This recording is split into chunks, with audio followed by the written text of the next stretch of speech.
अस्सलाम वालेकुम बच्चों, कैसे हैं आप सब। उम्मीद करता हूँ खैरियत से होंगे। अच्छा बच्चों, जैसे कि आपको सबको अच्छे से मालूम है कि नाइन्थ क्लास का टोटली सिलेबस चेंज हो गया हुआ है। Ninth class, tenth class, first year, second year का टोटली सिलेबस गवर्नमेंट ने चेंज कर दिया।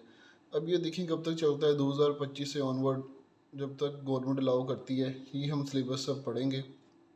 बाकी बच्चों, आपको नाइन्थ क्लास की, टेंथ क्लास की बुक्स बहुत जल्दी मार्केट में अवेलेबल हो जाएंगी, क्योंकि अभी तक गवर्नमेंट्स के नाइन्थ क्लास के बोर्ड के पेपर नहीं हुए। जब पेपर हो जाएंगे उसके बाद प्रिंट होंगी, फिर मार्केट में बुक्स आएंगी। बच्चों, मेरे पास पीडीएफ फॉर्म में बुक्स अवेलेबल हैं सारी क्लासेस की, मैथ की, फिज़िक्स की, सारे सब्जेक्ट की, सब क्लासेस की मेरे पास पीडीएफ फॉर्म में बुक्स अवेलेबल हैं। थंबनेल व्हाट्सएप नंबर मेरा दिया गया हुआ है, आप व्हाट्सएप पे आके मुझे मैसेज करें इनबॉक्स में, आपको पीडीएफ फॉर्म में जो सी भी बुक किसी बच्चे को चाहिए होगी वो मैं दे दूँगा। अच्छा बच्चों, सबसे पहले मैं आपको बताता चलूँ कि ये आपके सामने मैंने कुछ प्रिंट्स किए हुए हैं नाइन्थ क्लास के बुक के। आज हमने नाइन्थ क्लास की मैथ से स्टार्ट करना है। ये आपका फर्स्ट पेज होगा। ये आप देख सकते हैं कि पीसीटीबी की ये बुक है, Punjab curriculum text book board Lahore. उसके बाद आ जाते हैं कुछ कंटेंट्स जिसमें आप देखें कि ये टोटली जो पहली बुक थी उससे काफ़ी ज़्यादा चेंज हो चुका है। पहला जो चैप्टर था वो मैट्रिक्स का था, लेकिन अब ये रियल नंबर्स का आ गया है। फिर लॉगरिथम का आ गया है, सेट एंड फंक्शंस का आ गया है। आगे से ऑन कंटिन्यू आप देख सकते हैं कि सारे चैप्टर आपके सामने हैं। फिर आपका चैप्टर नंबर 1 आ जाता है रियल नंबर्स। इसमें कुछ इंट्रोडक्शन है, वो मैंने लिखा हुआ है सारा, वो आपको मैं डिटेल से विद एग्जांपल सारा कुछ समझा दूंगा। जो चीज़ें करने वाली हैं, जो पेपर के पॉइंट ऑफ व्यू से, एमसीक्यूज़ के पॉइंट ऑफ व्यू से मोस्ट इम्पोर्टेंट है। फिर बच्चों उसके बाद आपकी एक्सरसाइज 1.1 आ जाती है। ये उसका कुछ ओवरव्यू है। इसके अंदर आप देख सकते हैं कि 6 क्वेश्चन है, पहले 3 यहाँ पे हैं और अगले 3 वहाँ पे। 6 क्वेश्चन है टोटली 1.1 के। और आप फिर आगे 1.2 जब हम स्टार्ट करेंगे फिर मैं आपको दिखा दूंगा। बाकी पीडीएफ हासिल करने के लिए बच्चों मेरे इनबॉक्स में आके आप मुझे मैसेज करें। आपको जिस भी क्लास का, जोन से भी सब्जेक्ट का पीडीएफ चाहिए होगा वो आपको इंशाल्लाह ज़रूर मिलेगा। अच्छा बच्चों, इस वीडियो में मैं आपको सिर्फ जस्ट फर्स्ट चैप्टर का इंट्रोडक्शन करवाऊंगा। इंट्रोडक्शन मोस्ट इम्पोर्टेंट होता है किसी भी चैप्टर को करने से पहले। जब हम कोई भी चैप्टर पढ़ने लगते हैं, उसका अगर इंट्रोडक्शन हमें ना पता हो तो हम चैप्टर को करते वक्त, एक्सरसाइज को अगर मैथ में हम कर रहे हैं तो हमें उन एक्सरसाइज को करते वक्त बहुत ज़्यादा दुश्वारी पेश आएगी। मैं तो ये हर स्टूडेंट को ये रिकमेंड करता हूँ कि अगर आपने कोई भी चैप्टर पढ़ना है या कोई एक्सरसाइज मैथ की ख़ास तौर पे करनी है ना, उससे पहले उसकी डेफिनेशंस, उसकी एग्जांपल्स, उसकी प्रॉपर्टीज़, उसके ऑर्डर्स पहले पढ़ लें। क्योंकि वो बुक्स में भी पहले देने का मकसद ये होता है कि अगर आप कुछ एग्जांपल्स ये कर लेंगे तो आपको क्वेश्चन करने में बहुत आसानी रहेगी। क्योंकि एग्जांपल्स बहुत ज़्यादा आसान होती हैं, उससे रिलेट करते हुए कुछ क्वेश्चंस होते हैं वो थोड़े से क्रिटिकल होते हैं, जिसकी वजह से अगर हम एग्जांपल पहले अच्छे से समझ लेंगे फिर बाद में हमें क्वेश्चंस करने में कोई भी मसला मसाइल पेश नहीं आएगा।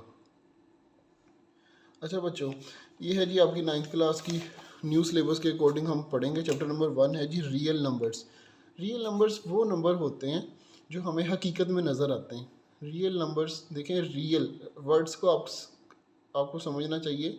रियल होता है हकीकत, नंबर्स हकीकत में नज़र आने वाले नंबर। अब आप देख सकते हैं कि हम दुनिया के किसी कोने में भी चले जाएं, जहाँ मर्ज़ी कुछ भी करें, मैथ जोन है वो हर जगह यूज़ हो रहा है। हर नंबर, अगर आप कोई रिपोर्ट करवाते हैं वहाँ पे भी नंबर्स चलते हैं। अगर आप कोई भी काम, अगर कोई आप चीज़ लेने जाते हैं वहाँ भी नंबर चलते हैं, पैसे चलते हैं जी, 100 रुपीज़, 1000 रुपीज़। फिर आपको बकाया मिलता है, वो भी यानी कि काउंटिंग में ही मिलता है कि 25 रुपीज़ आपको रिटर्न मिले। इस तरह रियल नंबर्स की हमारी डेली लाइफ में बहुत ज़्यादा नीड है। मेरे ख्याल में इसी चीज़ों को देखते अब जो जितना भी हम अब सिलेबस पढ़ेंगे ना, ये कुछ प्रॉफिट लॉस पे होगा, लॉगरिथम्स पे होगा। यानी कि जो फर्स्ट ईयर एफएससी के लेवल का जो सिलेबस है ना, वो हमें कुछ यहाँ पे टच दिया जाएगा ताकि एफएससी में जाके हम इस सिलेबस को अच्छी तरीके से कर सकें। वो ज़रा अपर लेवल हो जाएगा, ये थोड़ा सा लोअर लेवल हो जाएगा। जिस तरह ओ लेवल और ए लेवल्स में चलता है, ओ लेवल में हम वही चीज़ें पढ़ते हैं थोड़ी सी लो लेवल पे, और ए लेवल में हम उसको ज़रा एक्सपेंड करके पढ़ लेते हैं। अच्छा बच्चों, ये चैप्टर नंबर 1 रियल नंबर्स पीसीटीबी की आपकी बुक है, Punjab curriculum text book board Lahore, ये 9 बोर्ड्स को फॉलो करेगी। ये जितने भी बोर्ड जैसे गुजरांवाला हो गया, लाहौर बोर्ड हो गया, रावलपिंडी, मुल्तान, फैसलाबाद, साहिवाल, सरगोदा, डीजी खान, 9 बोर्ड में ये बुक्स लगी है। और बोर्ड का पेपर इन सब ये बुक जोन सी है, इन 9 के 9 बोर्ड्स में सब बच्चे पढ़ेंगे और पेपर देंगे इस पर।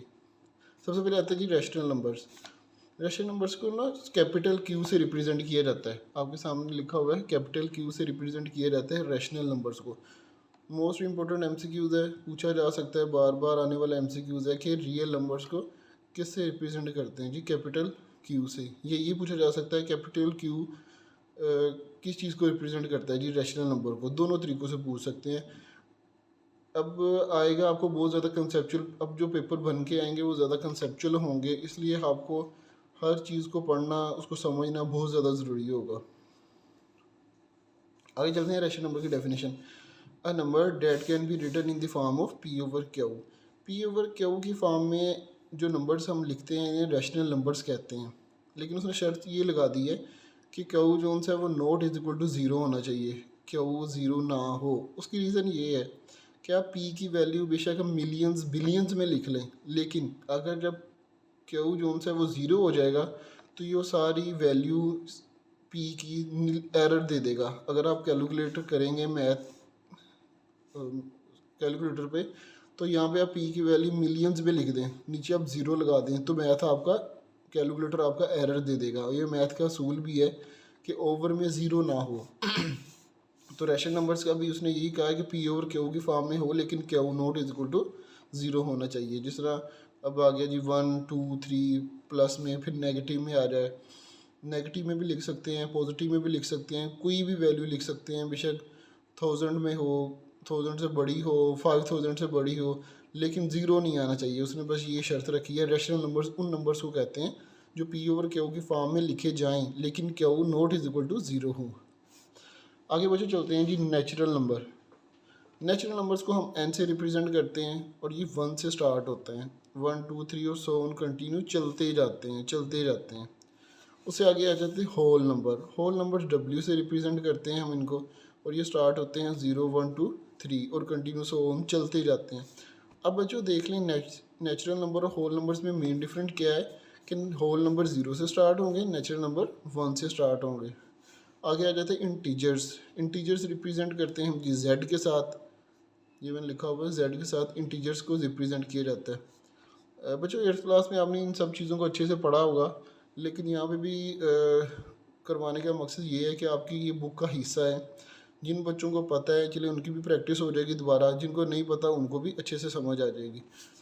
ये आगे इंटीजर्स। इंटीजर्स 0 से शुरू होते हैं और प्लस 2 3 प्लस वाली साइड पे भी जाते हैं और माइनस वाली साइड पे भी जाते हैं, और सो ऑन कंटिन्यू दोनों साइड पे चलते रहते हैं। ये देखें जिस तरह लिखा हुआ है 0 1 2 3 -1 -2 -3 and so on continue and so on continue. Plus वाली साइड पे भी चलते रहते हैं, माइनस वाली साइड पे भी चलते रहते हैं। इसने यहाँ पे भी शर्त लगा दी है कि पी ओवर क्यू जो उनसे है ना वो सेट ऑफ एलिमेंट है इंटीजर्स का। वो कह रहे हैं कि जितने भी रैशनल नंबर है ना वो एलिमेंट, ये ई शो करवाता है, ई जो उनसे ये एलिमेंट होता है। एलिमेंट उनका मतलब होता है हिस्सा है इंटीजर नंबर का। जितने भी रैशनल नंबर होंगे वो सारे इंटीजर्स होंगे। जैसे एग्जांपल लिखी 5/2, 5/2 भी इसका हिस्सा है, इंटीजर्स हैं ये भी। 3/8 -3/4 0/1। अब यहाँ पे आप देख सकते हैं कि मैंने 0/1 लिखा है, is a rational number and integers. But ये कहता है अगर ज़ीरो नीचे होता फिर ये रैशनल नंबर नहीं होना था, ना इंटीजर होना था, ना रैशनल नंबर होना था। अब जो p is equal to zero है यानी कि p ज़ीरो हो जाए तो कोई मसला नहीं है, लेकिन q ज़ीरो नहीं होना चाहिए। अच्छा बच्चों आगे आते हैं जी टर्मिनेटिंग। टर्मिनेटिंग के आगे मैंने लिखा भी हुआ है जैसे स्टॉप। टर्मिनेटिंग का मतलब होता है कि रुक जाना। देखिए 1/4 जो सा है, ये नोट के बारे में मैं बताता हूँ। पहले आपको टर्मिनेटिंग और नॉन टर्मिनेटिंग और रिक्योरिंग समझा दूँ, फिर मैं आपको नोट बताता हूँ कि मैंने क्या लिखा हुआ। टर्मिनेटिंग होता है रुक जाना। 1/4 इज इक्वल टू 0.25। ठीक है, ये यहाँ पे रुक गया है, आगे कंटिन्यू नहीं है, इसलिए ये टर्मिनेटिंग वैल्यू है। हम इसे कहेंगे जी ये टर्मिनेटिंग वैल्यू है। 8/25 भी क्या है, 0. जब हम इसको कैलकुलेट करेंगे कैलकुलेटर पे तो ये आ जाएगी 0.32 इज़ अ टर्मिनेटिंग, यानी कि टर्मिनेटिंग से बनाते हैं कि ये रुक गई है, चलती नहीं जा रही, इनको कहते हैं हम टर्मिनेटिंग। आगे आ जाते हैं non terminating and recurring. Non terminating वो होती हैं 1/3, जैसे हमने लिखा ये 0.3333 सो ऑन कंटिन्यू चलती जाएगी, कैलकुलेटर की स्क्रीन ख़त्म हो जाएगी लेकिन ये 3 ख़त्म नहीं होगा। इसे हम कहते हैं non terminating and recurring. Non terminating, अब हम जो 3 को बार बार नहीं लिख सकते तो हम उसके ऊपर 3 के ऊपर बार लगा देते हैं। बार का मतलब यही होता है कि 3 ही आगे चलता जा रहा है चलता जा रहा है चलता जा रहा है। आगे आ जाते हैं 1/6 is equal to 0.16666 so on continue. अब बच्चों आप यहाँ पे देखें कि 6 बार बार रिपीट हो रहा है, इसलिए हमने 6 के ऊपर बार लगाया है, 1 के ऊपर बार नहीं लगाया। तो इसलिए आपने इस चीज़ का ख्याल रखना है कि 1 के ऊपर अगर जब बार लगा देंगे तो ये गलत हो जाएगा। हमने सिर्फ 6 के ऊपर बार लगाना है, जो चीज़ चलती जा रही है बार बार, और ये भी नॉन टर्मिनेटिंग की एग्जांपल है। और जो नॉन टर्मिनेटिंग होता है उसे रिक्योरिंग भी कहते हैं। अब चलते हैं नोट की तरफ। अच्छा जो मैंने जो नोट लिखा है ना, वो लिखा है जी terminating. Terminating and non terminating is a rational number. ये टर्मिनेटिंग हो या नॉन टर्मिनेटिंग हो, जितने भी नंबर्स होते हैं वो सारे रैशनल नंबर होते हैं। Terminating, non terminating and recurring is a rational number, सारे के सारे रैशनल नंबर होंगे। ये एमसीक्यूज भी पूछा जा सकता है। अच्छा बच्चों ये सारी ना बेसिक चीज़ें हैं, ये आप अगर आपकी ये बेस बन रही है 9th 10th first year second year में, ख़ासतौर पे 9th और 10th में आपकी बेस बनती है, जिसके बहा पे जो उनसे एफएससी के बाद टेस्ट लिए जाते हैं, एम कैट का, ई कैट का, उसके बाद ला का, फिर उसके बाद काफ़ी ज़्यादा इंजीनियरिंग यूनिवर्सिटी के अपने नस्ट प्याज के भी अपने टेस्ट होते हैं। ये जितने भी टेस्ट होते हैं ना वो सारे बेस करते हैं आपकी बेस पे, कि आपकी बेस कितनी ज़्यादा स्ट्रॉन्ग है। अगर आप इन हर एक्सरसाइज का इंट्रोडक्शन डीप में जाके पढ़ेंगे, जिस तरह ये छोटी छोटी चीज़ें हैं, अगर आपको इनके बारे में नहीं पता होगा तो आप वहाँ पे एमसीक्यूज़ को मार्क नहीं कर सकेंगे कभी भी। अगर आप डायरेक्ट एक्सरसाइज पे चले जाएंगे, एक्सरसाइज करना स्टार्ट कर देंगे, तो आप फिर क्वेश्चंस की हद तक रह जाएंगे। इन चीज़ों के बारे में आपको फिर समझ नहीं आएगी कि ये क्या है, क्या थी, नॉन टर्मिनेटिंग क्या होता है, टर्मिनेटिंग क्या होता है, रिक्योरिंग क्या होता है, आपको इन चीज़ों का पता नहीं होगा। इसलिए जो इंट्रोडक्शन होता है वो मोस्ट इम्पोर्टेंट होता है किसी भी चैप्टर के लिए, तो उसको करना बहुत ज़्यादा ज़रूरी होता है। ये छोटी छोटी चीज़ें आपको एमसीक्यूज़, क्योंकि जो जितने भी एंट्री टेस्ट होते हैं वो सारे एमसीक्यूज़ पे बेस कर रहे होते हैं, तो ये सारे एमसीक्यूज़ बेस लेवल ही मैंने यहाँ पे निकाले हुए हैं। जितने भी जो कुछ भी लिखा हुआ है ये सारे एमसीक्यूज़ के लिए हैं। आपके साथ साथ मैं बताता चलूँगा कि ये E CAT, M D CAT, जितने भी जो टेस्ट होते हैं उनमें ये एमसीक्यूज़ आता रहा है। मैं साथ साथ समझाता रहूँगा, सब चीज़ों को बताता जाऊँगा कि ये यहाँ पे आया था और इस तरह पूछा गया था एमसीक्यूज़, और ये इस पेपर में आया था, इस तरह एमसीक्यूज़ पूछा गया था। अच्छा बच्चों आगे है इरेशनल नंबर। इरेशनल नंबर को रिप्रेजेंट करते हैं कैपिटल क्यू से, और ऊपर उसके लाइन लगा देते हैं। रैशनल नंबर को हम क्यू से रिप्रेजेंट करते हैं, केला क्यू से, और इरेशनल को हम क्यू, कैपिटल क्यू लगा के ऊपर हम लाइन लगा देते हैं। अच्छा बच्चों ये होता है नॉन पैटर्न ऑफ रेपिटिशन और non terminating and non recurring, यानी कि जो इरेशनल नंबर्स होंगे ना वो रिपीट नहीं होंगे। इरेशनल नंबर्स कभी भी दोबारा रिपीट नहीं होते, ना वो उनकी कोई सीक्वेंस होती है, ना कोई तरतीब होती है। अब जिस तरह ये देखें 0.531456, यानी कि कोई सीक्वेंस नहीं है। जिस तरह ऊपर सीक्वेंस बनी हुई थी 3333 661616, इस तरह, यानी कि कोई भी इसकी सीक्वेंस नहीं है, इसलिए इनको इरेशनल नंबर कहा जाता है। ये जितनी भी एग्जांपल्स लिखी हैं सारी इरेशनल नंबर है। अच्छा बच्चों आगे चलते हैं, ये भी इसकी इरेशनल की कुछ एग्जांपल्स हैं।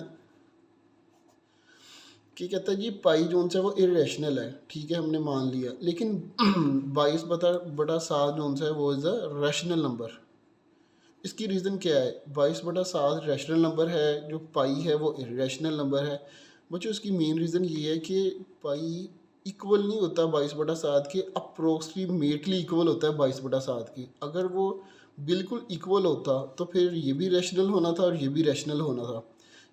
इसलिए बाज़ को हमने सुना भी होगा, लिखा भी होगा, देखा भी होगा कि पाई को हम इरेशनल कहते हैं जबकि 22/7 को रैशनल करते हैं। उसकी रीज़न ये है कि पाई की हम कहते हैं जी वैल्यू ऑफ 22/7 अप्रोक्सीमेटली 22/7 है, बिल्कुल एग्जैक्ट वैल्यू पाई की 22/7 नहीं है। तो इसलिए जो होगा ना पाई वो होगा इरेशनल और 22/7 होगा रैशनल नंबर। आगे जो ई है ये भी कैलकुलेटर पे आपको नज़र आएगा, ये भी इरेशनल नंबर है, ठीक है। अब अंडर रूट या स्क्वायर रूट 2 ये भी कहते हैं इरेशनल है, क्योंकि जब आप इसको कैलकुलेट करोगे तो आपके पास इस तरह की कोई वैल्यू आ जाएगी, इस तरह की कोई वैल्यूज़ आएंगी तो वो इरेशनल कहलाएंगी। अच्छा मुझे मैंने यहाँ पे बताना था, यहाँ पे एक सीक्वेंस बन रही है 1 4 1 4 1 4, लेकिन आगे देखें क्या चल रही है, फिर चेंज होगी, तो इसलिए हम इसे भी इरेशनल कहेंगे। अच्छा बच्चों, all the under roots value, जितनी भी अंडर रूट्स की वैल्यू होंगी ना वो सारी की सारी इरेशनल होंगी सिवाय इन वैल्यूज़ के, सिवाय इन वैल्यूज़ के। स्क्वायर रूट 4, स्क्वायर रूट 16, 25, 36, क्योंकि इनका आंसर क्या आता है, जब आप इनका अंडर रूट लेंगे तो 2 आ जाएगा, इसका अंडर रूट लेंगे 4 आ जाएगा, इसका लेंगे तो 5 आ जाएगा, इसका लेंगे तो 6 आ जाएगा। अब इनकी तो इनका स्क्वायर रूट लेने के बाद तो हमारे पास कोई रैशनल वैल्यू आ रही है, जैसे 2 4 5 6, तो इसलिए ये जो सी इस तरह की वैल्यूज़ होंगी जिनका कोई आंसर हमारे पास रैशनल फॉर्म में आता हो वो तो होंगी रैशनल, उसे हम रैशनल नंबर कहेंगे। जो जो यानी कि स्क्वायर रूट जिसका हल सोल्व ना होता हो वो सारी इरेशनल नंबर कहलाएंगी। जिस तरह ये 2 लिखा हुआ है, फिर उसके बाद 5 का स्क्वायर रूट आ जाए, फिर 7 का स्क्वायर रूट आ जाए, 8 का स्क्वायर रूट, 10 का स्क्वायर रूट, वो सारी रैशनल नंबर कहलाएंगी। जैसे ये भी कुछ एग्जांपल लिखी है, 49 ये भी रैशनल नंबर है, 64 भी रैशनल नंबर है, 81 का अंडर रूट भी रैशनल है क्योंकि उसका आंसर 9 आता है, फिर 100 का भी ये भी रैशनल नंबर है क्योंकि उसका आंसर 10 आता है। ये सारी मैंने लिखी है नॉट इरेशनल नंबर। ये जितनी भी वैल्यूज़ पीछे और ये लिखी हुई हैं ये सारी इरेशनल नंबर नहीं है। अच्छा बच्चों, उसके आगे हम चलते हैं प्रॉपर्टीज़ ऑफ रियल नंबर। कुछ प्रॉपर्टीज़ आपके फर्स्ट चैप्टर में दी हुई हैं, हम उनको भी डिस्कस करेंगे with respect to addition, with respect to subtraction, multiplication and division. सबसे पहले हम एडिटिव प्रॉपर्टीज़ को डिस्कस करते हैं। उसके अंदर आपकी आती है जी क्लोजर प्रॉपर्टी।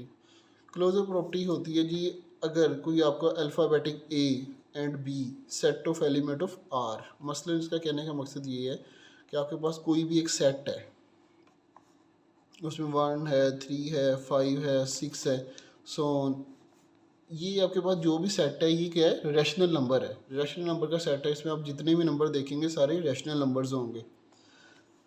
ये आपके पास एक सेट है, वो कह रहा है हम ए को रिप्रेजेंट करते हैं 1 के साथ, बी को रिप्रेजेंट करते हैं 3 के साथ, ठीक है, ए और बी को रिप्रेजेंट करते हैं 3 के साथ। कहता है कि अगर ए रैशनल नंबर के सेट में से है, बी भी रैशनल नंबर के सेट में से है, तो ये एलिमेंट होगा रैशनल नंबर का। हाँ ठीक है, हम जिसको एक्सेप्ट करते हैं। क्यों? अगर ए प्लस बी करें, अब हम पढ़ रहे हैं एडिटिव की प्रॉपर्टीज़, तो इसलिए हम दोनों चीज़ों को प्लस करेंगे। ए प्लस बी करें तो सेट ऑफ एलिमेंट बनेगा रैशनल नंबर का। अगर इन दोनों को हम ऐड करते हैं तो क्या आंसर आएगा? 4 आंसर आएगा। 4 क्या है? Is a rational number. बेशक ये सेट में से नहीं है लेकिन है तो रैशनल नंबर ना, तो हम इस तरह कह देंगे जी ये हमारे पास रैशनल नंबर आ जाएगा। इस तरह 2 एंड 3 की मैंने example the. 5 is the element of rational number. आगे आ जाती है कोमोटेटिव प्रॉपर्टी। अच्छा बच्चों, कोमोटेटिव प्रॉपर्टी होती है कि हमारे पास कोई दो वैल्यूज़ हैं ए और बी, हमने उसको सेलेक्ट किया है जी ये ए है और ये बी है। कोमोटेटिव प्रॉपर्टी की पहचान ये होती है कि वैल्यूज़ हमारे पास सेम होती हैं लेकिन दूसरी साइड पे भी वैल्यूज़ सेम होंगी लेकिन उनकी सिर्फ जगह चेंज कर देंगे। जिस तरह यहाँ पे किया है, ए हमारे पास 2 था, बी 3 था, इज इक्वल टू बी 3 था और ए 2 था। जगह चेंज की है, वैल्यूज सेम है, तो आंसर क्या आया हमारे पास? सेम। इस तरह की प्रॉपर्टीज़ को हम कोमोटेटिव प्रॉपर्टीज़ कहते हैं। फिर आगे चलते हैं जी एसोसिएटिव प्रॉपर्टीज़। अच्छा बच्चों, एसोसिएटिव प्रॉपर्टीज़ और कोमोटेटिव की पहचान ये है कि एसोसिएटिव के अंदर आपके पास 3 वैल्यूज़ होंगी जबकि कोमोटेटिव के अंदर आपके पास 2 वैल्यूज़ होंगी। एसोसिएटिव के अंदर 3 वैल्यूज़ होती हैं लेकिन ब्रैकेट्स चेंज होती हैं। जैसे अब यहाँ पे राइट साइड पे ब्रैकेट लगी हुई है लेकिन यहाँ पे लेफ़्ट साइड पे ब्रैकेट लगी हुई है। तो इसी तरह अगर हम ए को रिप्रेजेंट कर रहे हैं 2 से, यानी कि लेट्स सपोज करते हैं बी को 3 है, सी 4 है, तो इसको जब हम ऐड करेंगे तो 9 आंसर आएगा। इसी तरह ए की सेम वही वैल्यू 2 रख दी बी की सेम वैसे ही 3 रख दी और सी की हमने सेम 4 रख दी, तो आंसर क्या है हमारे पास 9। तो ये एसोसिएटिव प्रॉपर्टी है। कोमोटेटिव और एसोसिएटिव में एक मेन डिफरेंस ये है कि कोमोटेटिव की दो वैल्यूज़ पे होता है, दूसरी साइड पे जाके उसकी जगह चेंज कर देते हैं। एसोसिएटिव में 3 वैल्यूज़ होती हैं लेकिन दूसरी साइड पे जाके उसकी ब्रैकेट चेंज करते हैं। ये मेन डिफरेंस है कोमोटेटिव प्रॉपर्टी का और एसोसिएटिव प्रॉपर्टी का। अच्छा बच्चों, आगे चलते हैं आइडेंटिटी। आपको पता है कि हर चीज़ की कोई ना कोई आइडेंटिटी होती है। अच्छा बच्चों, आपको जैसे अच्छे से पता है कि हर चीज़ की कोई ना कोई आइडेंटिटी होती है। तो यहाँ पे भी आप देख सकते हैं कि ये 1a+0 zero is a identity है, पॉजिटिव आइडेंटिटी है। ठीक है, हम किसी चीज़ के अंदर भी ज़ीरो को ऐड करेंगे तो हमारे पास आंसर सेम आएगा। वो कौन सी चीज़ है जिसको ऐड करने से हमारे पास आंसर सेम आता है? वो है +0 या ज़ीरो केला। अब MCQs आ सकता है कि जी एडिटिव आइडेंटिटी क्या है, तो आपको पता होना चाहिए कि zero is a additive identity. ये जिस तरह मैंने लिखा है zero is a plus additive identity, कि zero is a additive identity होती है। ये MCQs मोस्ट इंपॉर्टेंट है, बहुत बार पूछा जाता है कि एडिटिव आइडेंटिटी ऑफ 1 0 2 3 ये लिखा जाता है, और आपको पता होना चाहिए कि ज़ीरो जोन सा है वो एडिटिव आइडेंटिटी कहलाता है।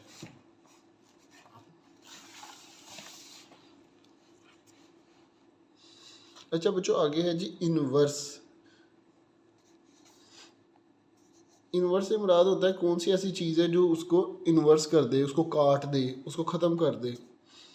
ए अगर हमारे पास अल्फ़ाबेटिक में आ गया तो -a जोन सा है वो इक्वल टू 0 होता है, ये इससे कट जाएगा। जैसे अगर 13 हमारे पास एग्जांपल है तो -13 उसका इन्वर्स -13 होगा, तो वो हमारे पास क्या आ जाएगा? 0 आंसर आ जाएगा। यानी कि इसमें एडिटिव इन्वर्स क्या होगा? उसी का ऑपोजिट और माइनस साइन चेंज, इसे कहेंगे जी एडिटिव इन्वर्स। देखो -a हमने a लिया था, -a is the additive inverse of a। आगे आ जाती है मल्टीप्लिकेटिव प्रॉपर्टीज़ में सबसे पहले आपको साइन पता होना चाहिए। ये डॉट जोन सा है, ये भी मल्टीप्लिकेशन को रिप्रेजेंट करता है।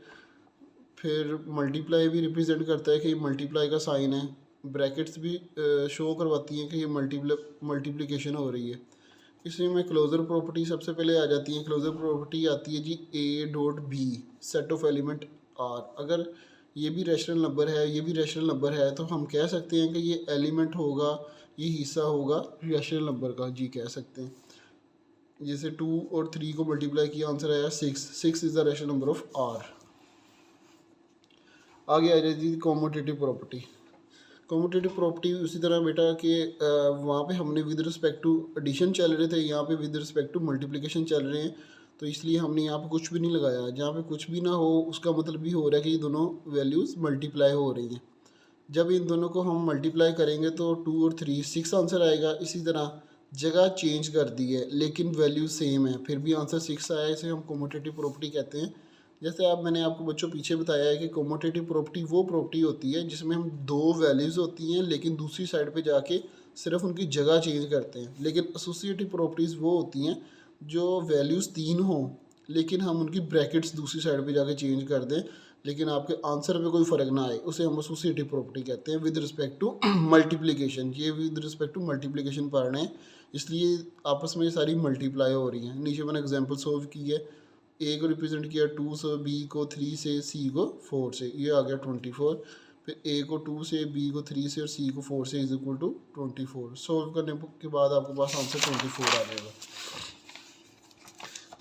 अच्छा बच्चों, इसके अंदर भी विद रिस्पेक्ट टू आइडेंटिटी के लिहाज से आप देख सकते हैं कि अगर कोई भी ऐसी वैल्यू ली है जिसको हम मल्टीप्लाई करें सेम आंसर वही आए तो वो 1 होता है। मल्टीप्लाई में 1 हो गई आइडेंटिटी और एडिशन में 0 आइडेंटिटी होगी। 0 + 0 या अकेला 0 जोन सा है वो मल्टीप्लिकेटिव आइडेंटिटी होगी 0।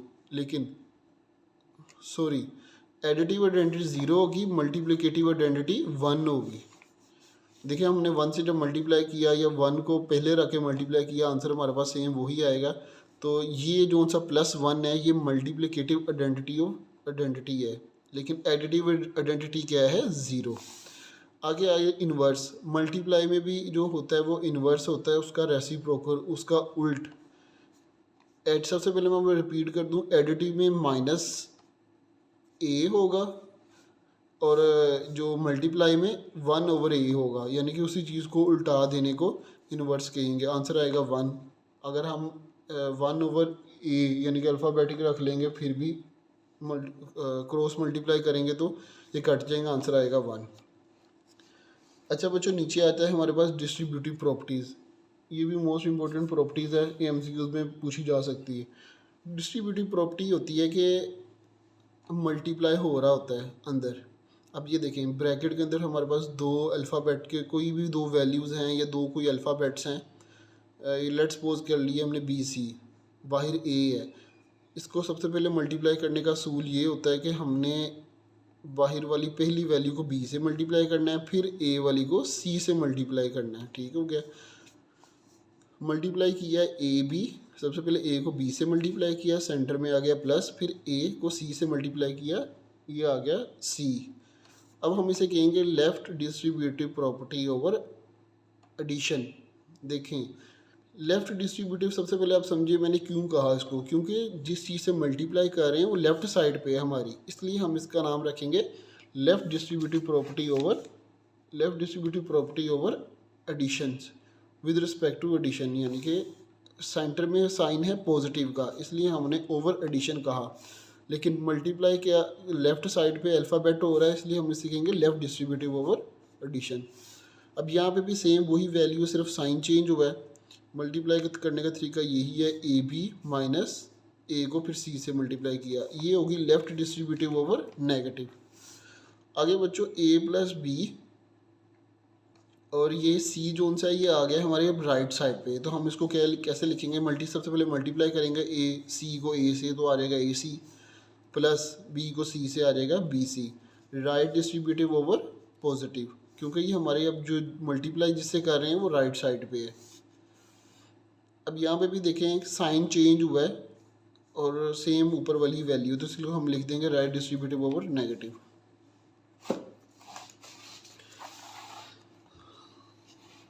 अच्छा बच्चों, आगे है जी प्रॉपर्टीज़ ऑफ इक्वलिटी।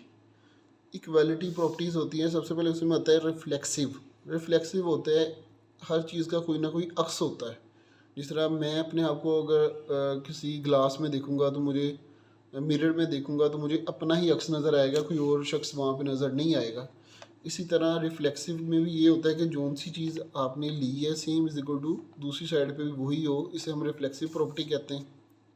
फिर आता है सिमेट्रिक होता है कि अगर यहाँ पे हमने ए चीज़ ली है, दूसरी साइड पे बी है, तो फिर बी इक्वल होगी ए के। मसलन कि अगर ए बराबर है बी के तो बी भी बराबर होगा ए के, तो इसे हम सिमेट्रिक कहेंगे। आगे आती है ट्रांजिटिव प्रॉपर्टी में ये होता है कि अगर ए बराबर है बी के, बी बराबर है सी के, तो फिर हम ये कह सकते हैं कि ए बराबर है सी के। अगर मैं ये कहूँ कि अली की उम्र 18 साल है तो हसन की उम्र भी 18 साल है, तो कि फिर अहमद की उम्र भी 18 साल है, तो मैं ये कह सकता हूँ कि अली की उम्र अहमद के बराबर है। हाँ जी, मैं कह सकता हूँ कि अगर ए बराबर है बी के तो बी बराबर है सी के, तो फिर हम इसे कह सकते हैं ए इक्वल टू होगा सी। आगे आता है एडिटिव प्रॉपर्टी से मुराद होता है कि आपके पास दो वैल्यूज़ हैं, ए इज इक्वल टू बी, दोनों साइड पे आपने वो वाली वैल्यू ऐड करनी है बराबर, यानी कि अगर आप यहाँ पे C को ऐड कर रहे हैं, यहाँ पे भी C को ऐड करना है, यहाँ पे अगर 2 ऐड कर रहे हैं, यहाँ पे भी 2 को ऐड करना है, तो आंसर में कोई फ़र्क ना आए, इसे एडिटिव प्रॉपर्टी कहेंगे। जैसे हमने C को यहाँ पे ऐड किया, यहाँ पे भी C को ऐड कर दिया, हमने 6 लेट कर लिया C को, C इज इक्वल टू हमारे पास 6 है, तो हमारे पास क्या आएगा 11, यहाँ पे भी क्या आ जाएगा 11। आगे आ जाता है ऑर्डर प्रॉपर्टीज़ में सबसे पहले आता है जी ट्राइकोटोमी। ट्राइकोटोमी प्रॉपर्टी होती है, अगर ए और बी सेट ऑफ एलिमेंट है और रैशनल नंबर, तो उसकी क्या कंडीशंस बनेगी? ज़्यादा से ज़्यादा हम ये कह सकते हैं कि वो ए बराबर आ जाएगा बी के, बी बड़ा होगा, ए बड़ा होगा बी से। बच्चों ये जो साइन होता है ना, ये शो करवाता है इधर जहाँ जिस साइड पे उसका मुंह खुला होगा, ओपन होगा, जिस साइड पे उसका मुंह ऊपर, ये वाली वैल्यू बड़ी है, ये वाली छोटी है। बाज़ बच्चों को इस चीज़ की समझ नहीं लगती कि अब अगर ये वाला साइन है, यहाँ पे अगर मैंने 18 लिखा है तो ये बड़ा है 18, ये इस साइड पे इसका मुंह ओपन है, ये चीज़ बड़ी है। अब ये छोटी की तरफ एरो करवा रहा है कि ये चीज़ कम हो रही है। देखो ना, एरो शो क्या करवा रहे हैं कि इधर वाली चीज़ कम हो रही है। ये ओपन माउथ का मतलब ये है कि ये चीज़ बड़ी है, ये चीज़ छोटी है। अब ट्राइकोटोमी में क्या बनेगा, अगर दो हमारे पास कोई भी नंबर्स हों तो वो सेट ऑफ हों रैशनल नंबर, यानी कि रैशनल नंबर का हिस्सा हों ये दोनों अल्फ़ाबेट, तो वो ज़्यादा से ज़्यादा हमारे पास आएगा A=B हो सकता है। ए जो सा है वो बड़ा हो सकता है बी से, बी बड़ा हो सकता है ए से, या ए छोटा हो सकता है बी से। इन चार प्रॉपर्टीज़, इन चार ऑर्डर्स के अलावा कोई और ऑर्डर नहीं हो सकता। ये सिर्फ चार चार ही पॉसिबिलिटी बन सकती हैं वैल्यूज़ की in case of rational number के, कि या तो वो बराबर हो सकता है, या वो बड़ा छोटा हो सकता है, या वो इससे ए से छोटा और बी से बड़ा हो सकता है। जिस तरह मैंने एग्जांपल भी दी है, 8 आ जाएगा, दूसरा भी 8, ये दोनों बराबर है। ये फिर 16 बड़ा है और 14 यहाँ पे छोटा है। फिर यहाँ पे ये 17 बड़ा है, 16 छोटा है, या फिर 16 छोटा है और 17 बड़ा है। ये इस पॉसिबिलिटी से बाहर कोई पॉसिबिलिटी नहीं बन सकती। आगे आ जाती है ट्रांजिटिव प्रॉपर्टी। ट्रांजिटिव प्रॉपर्टी में बच्चों होता है कि ए छोटा है, ए बड़ा है बी से, एंड ये जो साइन है ये शो करवाता है एंड को। ये सारे बेटा आपको साइन पता होना चाहिए, ये भी एमसीक्यूज में पूछे जा सकते हैं। और बी बड़ा है सी से, तो क्या मैं ये कह सकता हूँ ए बड़ा है सी से? जिस तरह अगर अली बड़ा हो अहमद से और फिर अहमद बड़ा हो हसन से, तो फिर क्या मैं ये कह सकता हूँ कि अली बड़ा है हसन से, ए बड़ा है सी से? कह सकते हैं। तो इस ऑर्डर्स को हम ट्रांजिटिव ऑर्डर कहेंगे। आगे आ जाता है एडिटिव में। एडिटिव में होता है कि अगर आपने ए वाली साइड पे बड़ी वैल्यू लगाई है तो बी वाली साइड पे भी सेम वही वैल्यू लगाने पे कोई फ़र्क नहीं पड़ेगा, यानी कि सिर्फ इसका साइन चेंज नहीं होगा। एडिटिव के अंदर इसका साइन चेंज नहीं होगा। जिस तरह 6 है, मैं यहाँ पे 6, ए हमारे पास 6 है, +3 हमने ऐड किया, बी हमारे पास 2 है, +3 ऐड किया, आंसर क्या आया दोनों का? ये 9 आया, ये 5 आ गया। ये 9 आ गया हमारे पास, ये 5 आ गया। आप देखें ए बड़ा ही रहा, बेशक हमने दोनों साइड पे सेम वैल्यू को ऐड किया, लेकिन ए वाली साइड अभी भी बड़ी है, बी वाली साइड अभी भी बड़ी है। ये मैंने एग्जांपल दे के आपको बताया हुआ है। A+C बड़ा रहेगा B+C से। आगे ए अगर छोटा है, बी बड़ा है, तो हम दोनों साइड पे अगर C को ऐड करेंगे, उस कंडीशन में ये वाली साइड छोटी ही रहेगी, ये साइड बड़ी ही रहेगी। आगे आ जाते हैं मल्टीप्लिकेशन के हिसाब से। मल्टीप्लाई के हिसाब से आप देखें कि यहाँ पे अगर ए है, ये बी है, ए ग्रेटर है, बी स्मॉलर है, तो 5 को हम जिस भी वैल्यू से मल्टीप्लाई करें उसी वैल्यू को सेम के साथ इससे भी मल्टीप्लाई करेंगे तो हमारे पास कोई फ़र्क नहीं आएगा। लेकिन कंडीशन ये है कि जो सी है ना वो ज़ीरो से बड़ा होना चाहिए। ये कह रहा है कि सी ग्रेटर देन ज़ीरो, मसलन +1 +2 +3, माइनस वाली साइन नहीं होना चाहिए, ज़ीरो नहीं होना चाहिए, ज़ीरो से बड़ी वैल्यू होनी चाहिए, फिर ये जो सी पॉसिबिलिटी है ना ये फुलफ़िल होगी इस पर।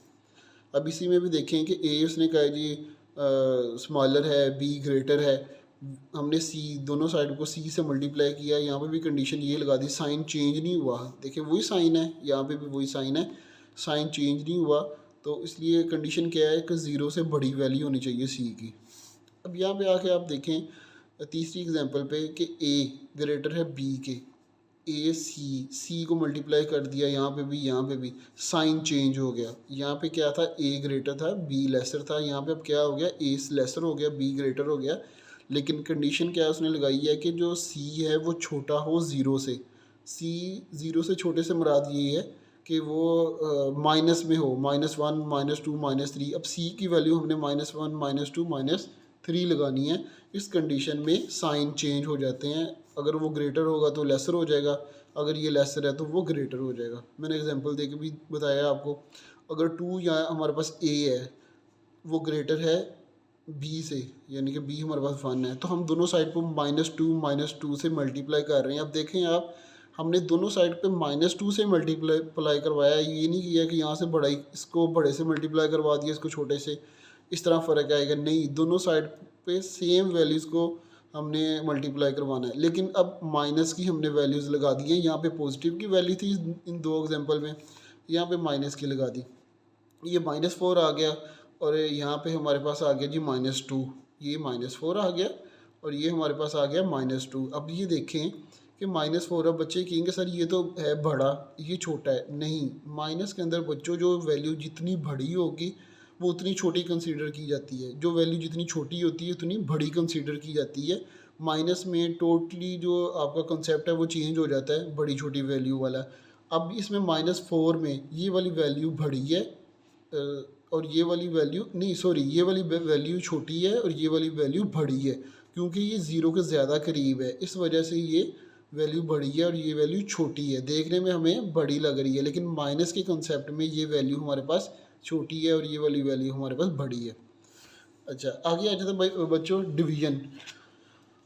डिवीज़न में आप देखें, अगर ए हमारे पास स्मॉलर है, बी ग्रेटर है, तो दोनों साइड पे हम किसी चीज़ से प्लस वाली वैल्यू, जिस तरह अभी कह रहा है कि सी ग्रेटर देन 0, +1 +2 +3 वाली वैल्यू से डिवाइड करवाते हैं, तो हमारे पास साइन सेम वही रहेगा। ए हमारे पास स्मॉलर था तो यहाँ पे भी ये ए वाली वैल्यू स्मॉलर ही रहेगी। बी हमारे पास ग्रेटर है तो बी वाली वैल्यू ग्रेटर ही रहेगी। शर्त ये है कि जो सी है जिसे हम डिवाइड करवा रहे हैं वो +1 +2 प्लस वाली कोई वैल्यू होनी चाहिए। आगे ए जोन सा है वो स्मॉलर है, बी ग्रेटर है, लेकिन यहाँ पे कंडीशन चेंज हो गई। हमने अब जो सी वाली वैल्यूज़ को डिवाइड करवाया तो ये वाली ए वाली वैल्यू ग्रेटर होगी, बी वाली वैल्यू स्मॉलर होगी। कंडीशन क्या लग गई, -1 -2 माइनस वाली वैल्यूज़ जब लग जाएंगी तो वहाँ पे साइन चेंज हो जाएगा। यानी कि ये कह रहा है सी स्मॉलर है ज़ीरो से, यानी कि उससे कहने का मकसद ये है कि जो सी की वैल्यू है वो ज़ीरो से नीचे है, कम है। तो ज़ीरो से कम क्या होंगी, -1 -2 -3 कोई भी वैल्यू हो सकती है माइनस की। तो वो जब हम लगाएंगे तो उससे क्या होगा, इसका साइन चेंज हो जाएगा। ये चीज़ जोन सी है वो हो जाएगी, अगर स्मॉलर है तो ग्रेटर हो जाएगी, अगर ये ग्रेटर है तो स्मॉलर हो जाएगी, ये वाली अगर ग्रेटर है तो स्मॉलर हो जाएगी, अगर स्मॉलर है तो ग्रेटर हो जाएगी। बच्चों, इंट्रोडक्शन की वीडियो हमारे पास यहाँ पे एंड होती है। अगर किसी बच्चे को किसी भी चीज़ की समझ ना आई हो तो मेरा व्हाट्सएप नंबर थंबनेल पे मौजूद है। आप मुझे मेरी वीडियो लेक्चर का स्क्रीनशॉट लेके मेरे से इनबॉक्स में आके डिस्कस कर सकते हैं कि सर हमें यहाँ से समझ नहीं लगी। इंशाल्लाह आपको हर चीज़ का कंप्लीट सलूशन मिलेगा। जज़ाकल्लाहुल खैर।